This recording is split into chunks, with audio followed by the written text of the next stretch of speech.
Bom, brasileiros e brasileiras, senadores e senadoras, hoje eu me dirijo a todos vocês para discutir uma série de eventos que não afetam apenas a mim, mas a nossa democracia e o respeito à nossa Constituição.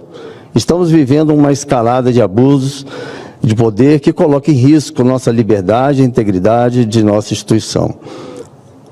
Temos também o diretor da Polícia Federal, que recentemente, durante uma reunião com empresários, me acusou falsamente de ter divulgado fotos da esposa e do filho do delegado Fábio Schor.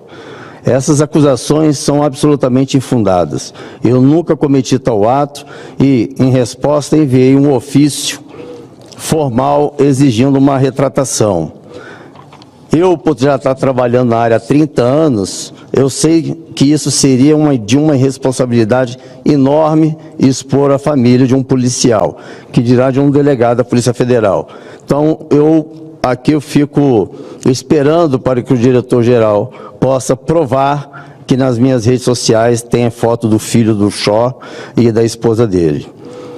O mais grave é que essas acusaçõões infundadas violam leis e princípios que devem guiar qualquer autoridade pública, conforme detalha o nosso ofício DLE 30/2024, as ações do direito geral infringem. Imunidade material parlamentar, artigo 53 da Constituição Federal. Como senador, tem imunidade constitucional por opiniões, palavras e votos. Qualquer tentativa de usar acusações falsas contra mim viola a minha prerrogativa parlamentar, especialmente quando é exercida no contexto do meu mandato. Crimes de calúnia e difamação e injúria, artigo 138 e 140 do Código Penal Brasileiro. Acusar-me falsamente de expor familiares de um delegado pode configurar difamação e calúnia, pois essas acusações não têm qualquer base em fatos. Abuso de autoridade, Lei nº 13.869, 2019.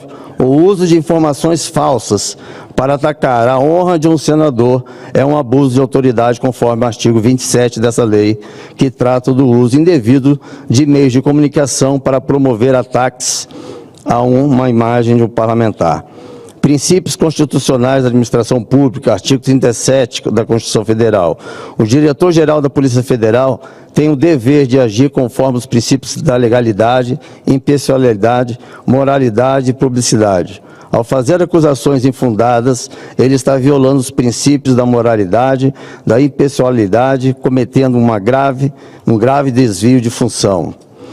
Aqui agora eu quero falar com os senadores que estão indecisos sobre a assinatura do impeachment do Alexandre de Moraes. Bom, eu quero dizer que mesmo vocês que ainda estão na lista, eu entendo até o receio disso e queria até falar para a sociedade por que eles não estão se declarando ainda. Aqui, caso alguém esteja respondendo algum processo, algum inquérito, lá no STF, é usado como moeda de troca, como chantagem, como refém. Ou você fica em silêncio, ou você vai entrar em algum inquérito. Como eu também, no meu caso, eu não fiquei em silêncio desde o dia 8 de janeiro de 2003, o Alexandre de Moraes me colocou em vários inquéritos.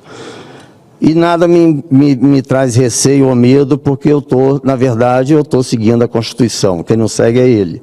Eu digo para o brasileiro, Brasil, não fica pressionando os senadores, porque a situação vai muito mais além do que vocês podem imaginar. Vocês têm que acolher e dizer que caso eles se tornem público o apoio à assinatura do pedido de impeachment, ao invés de vocês estarem fazendo movimentações que não vai votar, não vai ser mais nem síndico de prédio, é o contrário.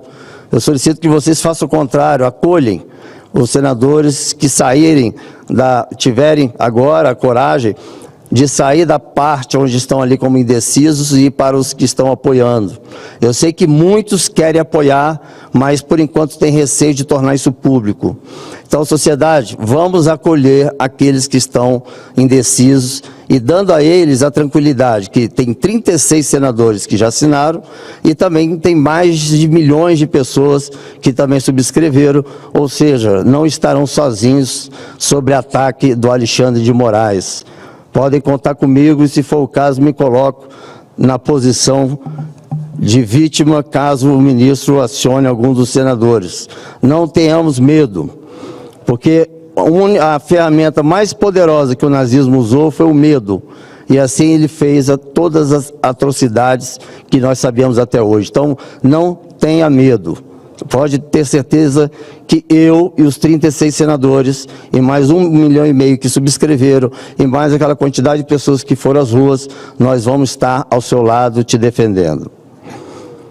Bom, então, como eu disse, né, ultimamente o Alexandre de Moraes tem usado do medo como uma moeda de chantagem. Ou seja, se não fizer é multa, se não pagar multa é prisão. Então todo mundo está com muito medo da prisão, porque a prisão, nem você é julgado, nem com direito de defesa você é preso, por incrível que pareça. Bom, então aqui eu já passei isso aqui. É importante que os brasileiros entendam como funciona o sistema. Ao invés de atacar, vou repetir, os senadores indecisos, devemos fazer o oposto, acolhê-los e garantir que, caso haja perseguição por parte do ministro Alexandre de Moraes ao senador, todos nós estaremos juntos para protegê-lo.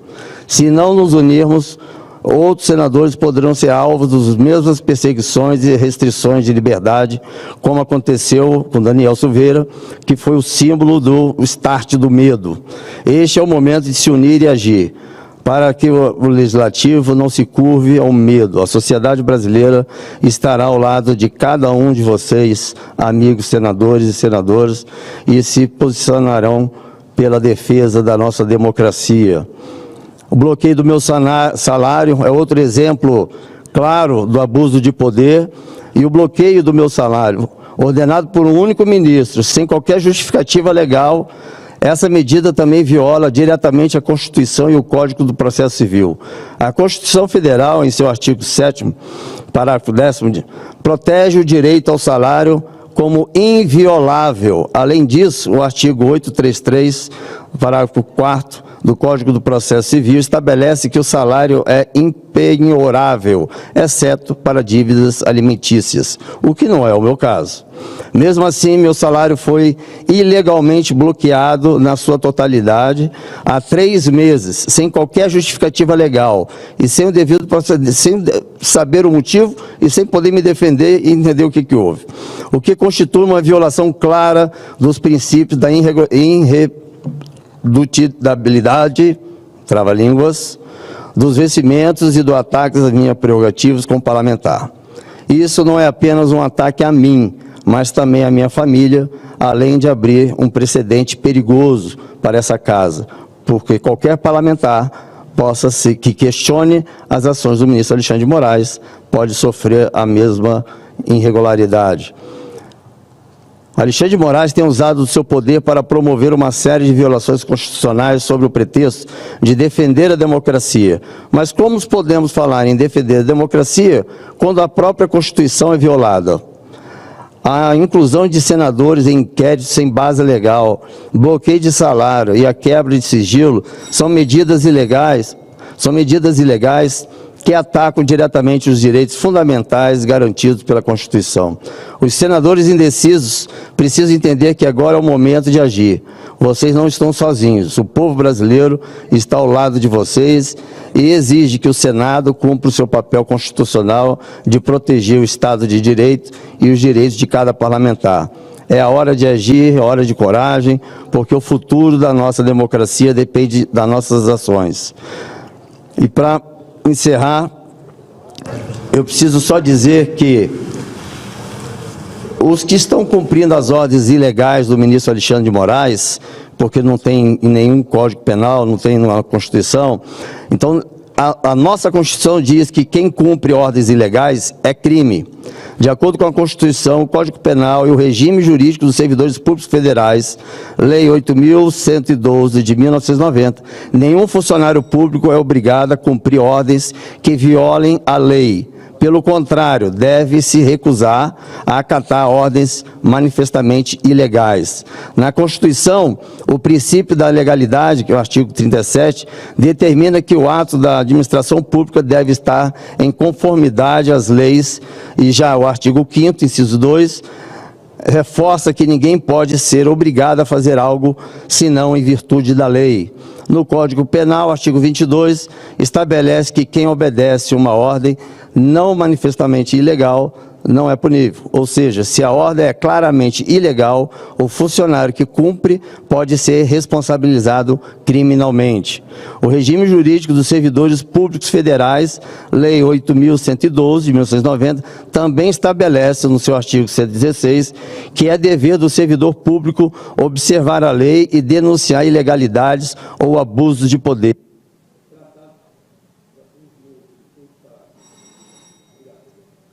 Um minuto a mais, obrigado. O Tratado de Roma, a qual o Brasil é signatário, também trata da mesma questão. Criou o Tribunal Penal Internacional, que também reafirma as ilegalidades de quem cumpre ordens que não estão dentro dos direitos humanos e que violam as leis, tanto internacionais como a do país signatário. Então, respeitar a lei é o dever de todos e cumprir. E a cumplicidade da ilegalidade é um crime. Eu deixo isso claro porque tem muitos policiais que estão chegando para as operações dizendo só estou cumprindo ordens, mas são ordens ilegais, inconstitucionais, claramente violando a Constituição. É importante vocês saberem que vocês estão, conforme a Constituição, também estão estão executando um crime ao compactuar numa ação ilegal do ministro. Então, é por aqui que eu fico e falar para os senadores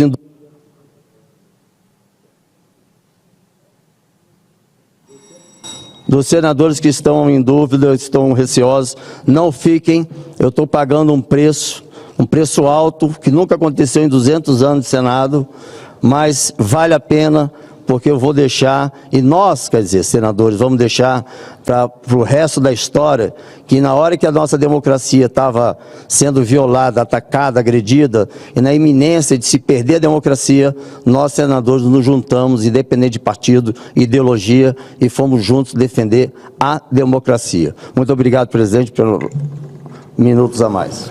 Obrigado, senador Marcos Duval. Com a palavra, senador. Gostaria de deixar claro que as opiniões e informações apresentadas aqui são de responsabilidade exclusiva de seus autores. Como criador deste conteúdo, não me responsabilizo por consequências. Pesquise e busque orientação profissional antes de decisões significativas.